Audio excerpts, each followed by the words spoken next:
Bienvenido, bienvenida a Lecciones de Vida. Comenzando hoy y continuando por 3 meses, estudiaremos lecciones de fe encontradas en el libro de Josué y veremos los paralelismos en nuestros días. Aunque Moisés ya no estaba con ellos, la influencia de su liderazgo aún perduraba mientras comenzaban una nueva era. En la introducción del libro que lleva su nombre, Dios anima a Josué a confiar en él. Insta al nuevo líder a seguir los pasos de Moisés. Los tiempos son nuevos, pero los mandamientos y las promesas siguen siendo los mismos. Cruzar el Jordán, conquistar la tierra, repartir la herencia y servir al Señor. La condición es la misma: la obediencia como respuesta a los actos misericordiosos de liberación de Dios en el pasado, basados por supuesto en una relación de confianza con Él. La única diferencia ahora son los individuos. Ha surgido otra generación. Y en cierto sentido el libro de Josué ofrece una nueva oportunidad para el pueblo de Dios hoy, mientras se encuentra en las orillas de la tierra prometida. Al comienzo del libro, la pregunta principal es: ¿Israel aprovechará esta nueva oportunidad? ¿Seguirá la receta del éxito que la generación anterior no siguió? La historia se repite hoy. La iglesia, bajo el liderazgo de Cristo, el nuevo Josué, está llamada a avanzar hacia el cumplimiento de las promesas de Dios. El modelo del pacto permanece inalterado. Dios no nos da lo que no podemos obtener por nosotros mismos y espera nuestra obediencia, que expresa nuestra confianza en su amor, sabiduría y poder. Así que la pregunta sigue siendo: ¿confiará nuestra generación en la capacidad de Dios para llevar su plan a buen fin hasta el día que Jesucristo regrese? Mientras la generación actual se encuentra en la frontera de la Canaán celestial, el llamado divino todavía resuena poderosamente: solamente esfuérzate y sé muy valiente. Busca en tu Biblia, en Josué 1:7, y en un momento más regresaré.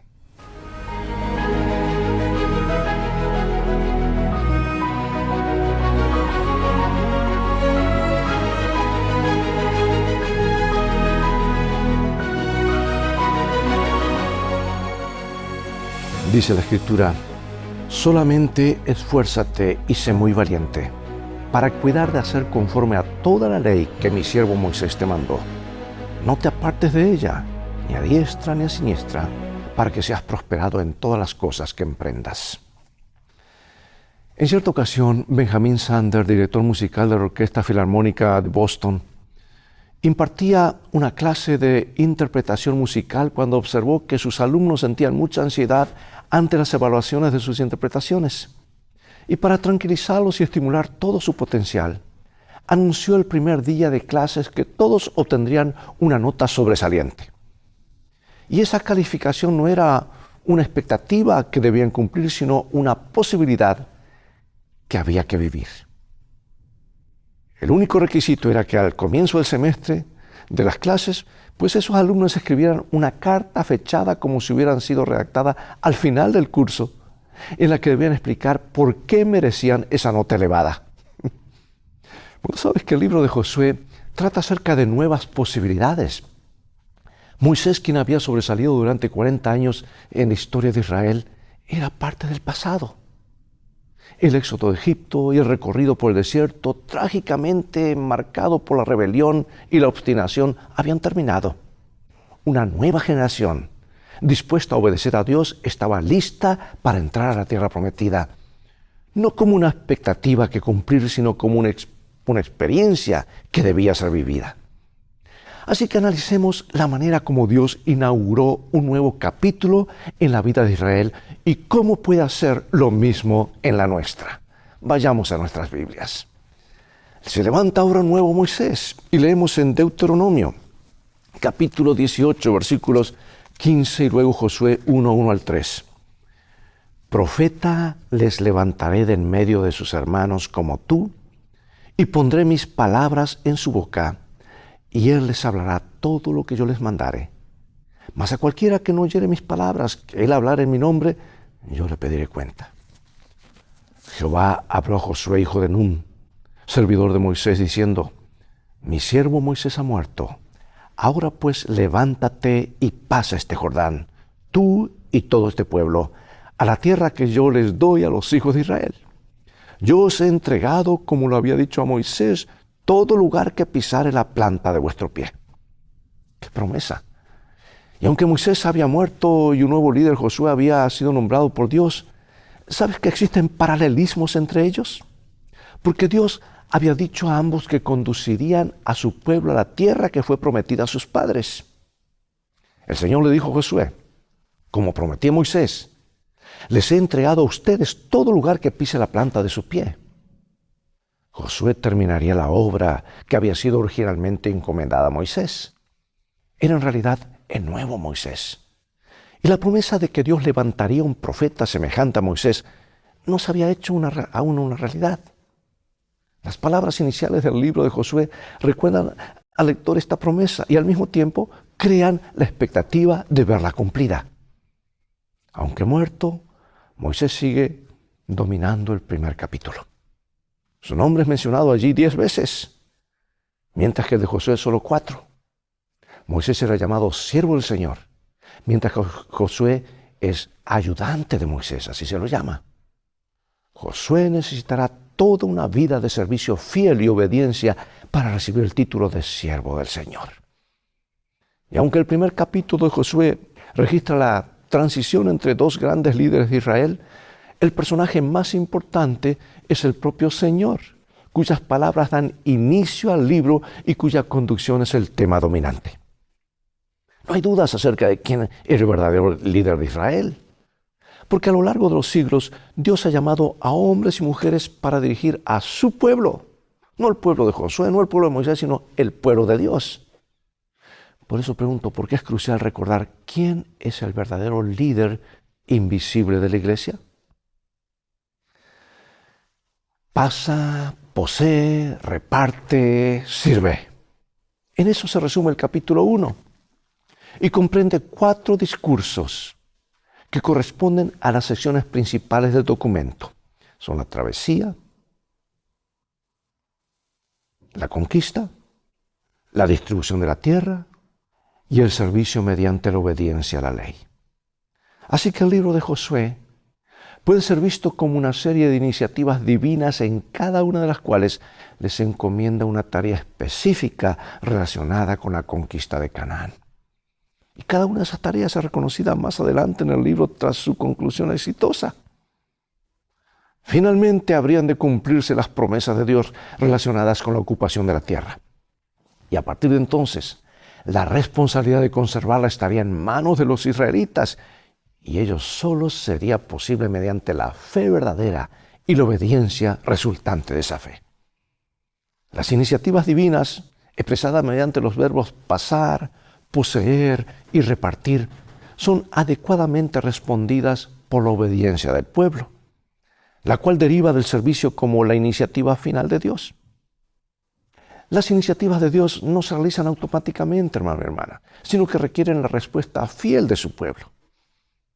Es decir, en vista de todo lo que Dios ha hecho por nosotros, incluyendo lo que nosotros no podemos hacer, somos llamados a realizar lo que sí podemos, ¿verdad? Obedecer a Dios poniendo por obra lo que nos ordena. Esa es nuestra tarea de este lado de la eternidad, ser fieles. Y esto ha sido siempre así a lo largo de la historia sagrada, incluyendo el presente. Por ejemplo, la representación del pueblo de Dios en los últimos tiempos en Apocalipsis 14:12 transmite la misma idea. Dice, la fe en lo que Dios ha hecho por nosotros que conduce a la obediencia. Tienen la fe de Jesús y guardan los mandamientos de Dios. Y ahora vamos a Josué 1, 2 y 3. Capítulo 1. El Señor dice a Josué y al pueblo que les está dando la tierra. Por otra parte dice que ya les ha sido dada. Ahora, ¿qué significa esto? Vamos a leerlo. Mi siervo Moisés ha muerto. Ahora pues levántate y pasa este Jordán, tú y todo este pueblo, a la tierra que yo les doy a los hijos de Israel. Yo os he entregado, como lo había dicho a Moisés, todo lugar que pisare la planta de vuestro pie. La tierra era un regalo del Señor, el verdadero dueño de ella.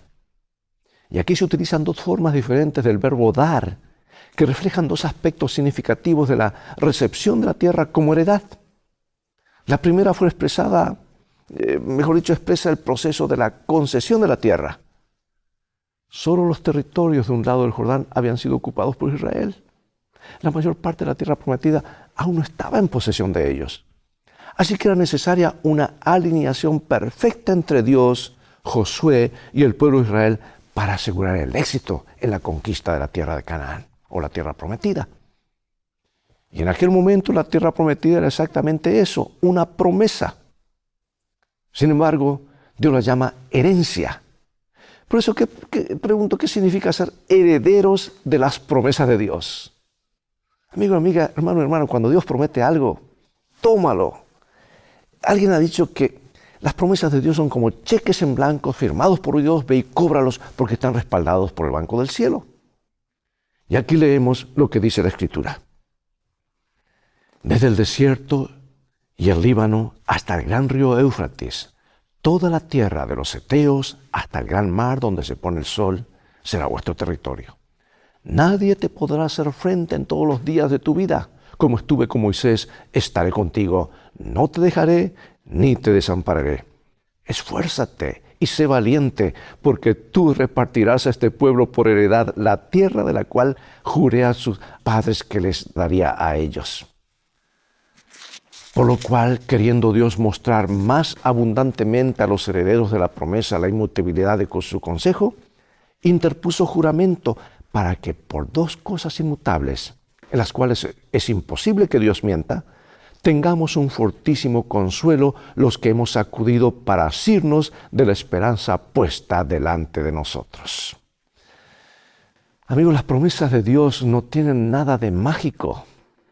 No tienen el poder de asegurar por sí mismas su propio cumplimiento. La garantía de que se harán realidad reside en la presencia de Dios, quien asegura, estaré contigo. De hecho, la presencia del Señor fue crucial para la supervivencia de Israel. Sin ella no habrían sido más que una entre muchas naciones, sin un llamado, sin identidad, ni una misión especiales. La presencia del Señor era todo lo que Josué necesitaba para triunfar. Y aquí viene la aplicación. Nada ha cambiado. Por eso tú y yo tenemos la promesa de Jesús que se encuentra en San Mateo 28:20. He aquí yo estoy con vosotros todos los días hasta el fin del mundo. Y aquí vienen las maravillosas palabras, esfuérzate y sé valiente, en Josué capítulo 1, versículos 7 al 9. Solo esfuérzate y sé muy valiente para cuidar de hacer conforme a toda la ley que mi siervo Moisés te mandó. No te apartes de ella, ni a diestra ni a siniestra, para que seas prosperado en todas las cosas que emprendas. Nunca se apartará de tu boca este libro de la ley, sino que de día y de noche meditarás en él, para que guardes y hagas conforme a todo lo que en él está escrito, porque entonces harás prosperar tu camino y todo te saldrá bien. Mira que te mando que te esfuerces y seas valiente. No temas ni desmayes, porque Jehová tu Dios estará contigo en donde quiera que vayas. Yo pregunto, amados, ¿por qué piensas que Dios instó 2 veces a Josué a esforzarse y ser valiente? Es que la tarea que Josué tenía por delante implicaba desafíos abrumadores. Mira, las murallas de las ciudades cananeas parecían inexpugnables y la población de la tierra estaba entrenada para la guerra y eran gigantes en su mayoría. Y a diferencia de ello, los israelitas simples nómadas no poseían siquiera las máquinas de guerra más primitivas para enfrentarse a las murallas fortificadas. Porque según los registros históricos, ni siquiera Egipto, la superpotencia de aquellos tiempos, fue capaz de afianzarse en Canaán. No obstante, el llamado a esforzarse y ser valiente no se relaciona aquí solo con la moral para la batalla o con las estrategias bélicas. El valor y la fortaleza eran necesarios para permanecer fieles a la Torá y a sus requisitos específicos que definían el pacto de Israel con Dios. Y aquí, amado y amada, la aplicación para nuestros días. Aunque hoy no se requiere de nosotros que participemos en acciones bélicas, ¿cómo podemos aplicar las palabras de aliento dadas a Josué en nuestras luchas espirituales cotidianas? Vamos al libro de Efesios. Y nos dice: por lo demás, hermanos míos, fortaleceos en el Señor y en el poder de su fuerza, vestidos de toda la armadura de Dios, para que podáis estar firmes contra las acechanzas del diablo. ¿Por qué no tenemos lucha contra carne y sangre, sino contra principados, contra potestades, contra los gobernadores de las tinieblas de este siglo, contra huestes espirituales de maldad en las regiones celestes? Por lo tanto, tomad toda la armadura de Dios para que podáis resistir en el día malo, y habiendo acabado todo, estar firmes. Estad pues firmes, ceñidos vuestros lomos con la verdad, vestidos con la coraza de justicia y calzados los pies con el apresto del evangelio de paz, pero sobre todo tomad el escudo de la fe, con que podáis apagar todos los dardos de fuego del maligno, y tomad el yelmo de la salvación y la espada del Espíritu, que es la palabra de Dios, orando en todo tiempo con toda oración y súplica en el Espíritu, y velando en ello con toda perseverancia y súplica por todos los santos. Aquí tenemos el paralelismo de nuestras batallas hoy, ¿verdad? Porque los cristianos se enfrentan hoy a desafíos similares a los de Josué en el cumplimiento de la misión que Cristo les ha encomendado. Es decir, se les exige que libren una guerra contra sus propias tendencias pecaminosas, contra la confianza propia, contra los principados también, contra potestados y gobernadores de las tinieblas de este mundo y contra las fuerzas de la maldad. Estamos en un gran conflicto entre el bien y el mal. Es más allá de lo que nuestros ojos físicos ven. Y como Josué, también cuentan con la promesa tranquilizadora de la presencia de Cristo. Yo estoy con ustedes todos los días, hasta el fin del mundo. Esa promesa me anima, que no estamos solos y que las cosas van a terminar bien para los hijos de Dios.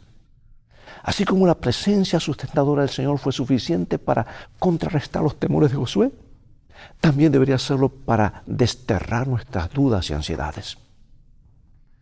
Nuestro desafío es conocer al Señor lo suficiente como para confiar en Él y en las promesas que nos ha hecho. Y para eso tenemos que ver las promesas, repasar las promesas, grabarlas en los pasillos de nuestra memoria. De allí que lo que más necesitamos es esa relación personal con Él, tiempo con el Señor, creer, hacer nuestras sus palabras. Así que la pregunta crucial para nosotros hoy no es diferente a la que se planteó a Josué. A él se le planteó algo muy específico. Por eso pregunto, ¿cómo podemos permanecer fieles a lo que dice la palabra de Dios, incluso cuando esto no sea popular o conveniente? Es una gran pregunta, ¿verdad? Dios deseaba que su pueblo fuese próspero y exitoso. Y esta nación debería llegar a serlo porque Dios la estaba guiando. Pero también sabes que esta noción del éxito está estrechamente ligada al hecho de actuar con prudencia, respetando a Dios y obedeciendo sus palabras. Esta es nuestra única seguridad. Esa es la plataforma donde tienen que estar nuestros pies. Porque según esta perspectiva, el éxito no se define necesariamente como prosperidad material, aunque no la excluye, sino que consiste en un estado de armonía con los valores y principios espirituales que son el fundamento del mundo creado por Dios y que se exponen en su ley, se expresan en su ley. De hecho, la confianza en las promesas de Dios, especialmente la de la salvación solo por la fe y la de la habilitación divina para obedecer su ley, no se oponen entre sí, sino que representan los dos lados de una misma moneda. Hay una estrecha relación entre la ley y la fe. Romanos 3:31 nos dice: luego por la fe invalidamos la ley en ninguna manera, sino que confirmamos la ley. Así que, hermano y hermana, pretender que la fe en la muerte expiatoria y sacrificial de Jesús en nuestro favor está en contra de la obediencia de la ley de Dios es establecer una dicotomía falsa y peligrosa. La ley y la gracia siempre van juntas. Y solo una comprensión superficial del papel de la ley puede llevar a percibirla como opuesta a la gracia. Los escritores del Antiguo Testamento tenían en gran estima la ley y la consideraban una fuente de deleite. Y también los escritores del Nuevo Testamento. Y también el pueblo de Dios justo antes del regreso de Jesús. O sea que correctamente considerada y utilizada, la ley conduce a una comprensión más profunda de la propia pecaminosidad y de la necesidad de la justicia de Cristo. Por mucho que intentes guardar la ley de Dios mediante su gracia, nunca lo lograrás por ti solo. Necesitas que Dios, esta tu lado, su gracia te acompañe. Y ahora, para finalizar, la Iglesia Adventista del Séptimo Día surgió como un movimiento basado en la promesa de la segunda venida de Jesús, como lo indica su nombre. Y no hay nada malo en este nombre, por eso me preocupa cuando se cambia el nombre de Iglesia Adventista a otro nombre. Hay algo poderoso en nuestro mensaje, en el nombre que se dio. Y esto no surgió hacia la deriva, sino que fue estudiado con oración. Y después de muchos años Dios aprobó a través de sus profecías diciendo, este es el nombre, este es el nombre. Amados, el descanso divino prometido en el libro de Josué a Israel se logró solo en los tiempos de Salomón, siglos después de la conquista inicial. Sin embargo, incluso este descanso fue temporal, porque en Hebreos capítulo 11 leemos ejemplos de fieles que no recibieron lo prometido. Y a pesar de las preguntas sobre la aparente demora de Jesús, la experiencia del pueblo de Dios a lo largo de la historia ha sido la de una marcha continua hacia las promesas. Yo quiero finalizar con estas dos citas inspiradas y unas preguntas de reflexión. Dice este maravilloso libro, El deseado de todas las gentes: en sus promesas y amonestaciones Jesús se dirige a mí. Dios amó de tal manera al mundo que dio a su Hijo unigénito para que, creyendo en Él, yo no perezca, sino que tenga vida eterna. Las experiencias que se relatan en la palabra de Dios deben llegar a ser mis experiencias. La oración y la promesa, el precepto y la amonestación son míos. Y a medida que la fe recibe y asimila, así los principios de la verdad llegan a ser parte del ser y la fuerza motriz de la vida. La palabra de Dios recibida en el alma amolda los pensamientos y participa en el desarrollo del carácter. Y aquí la segunda cita. No hay un punto que precisa ser entronizado con más fervor, repetido con más frecuencia o establecido con más firmeza en la mente de todos que la imposibilidad de que el hombre caído haga mérito alguno por sus propias obras, por buenas que éstas sean. La salvación es solamente por fe en Cristo Jesús. Maravillosas citas, hermano y hermana, amigo y amiga. Y yo pregunto, ¿qué principios espirituales útiles para nuestra vida podemos extraer de la experiencia de Josué, a pesar de las diferencias entre nuestras circunstancias y las suyas? No obstante, ¿por qué debemos tener siempre presente el contexto original de lo registrado en la Biblia cuando tratamos de establecer analogías?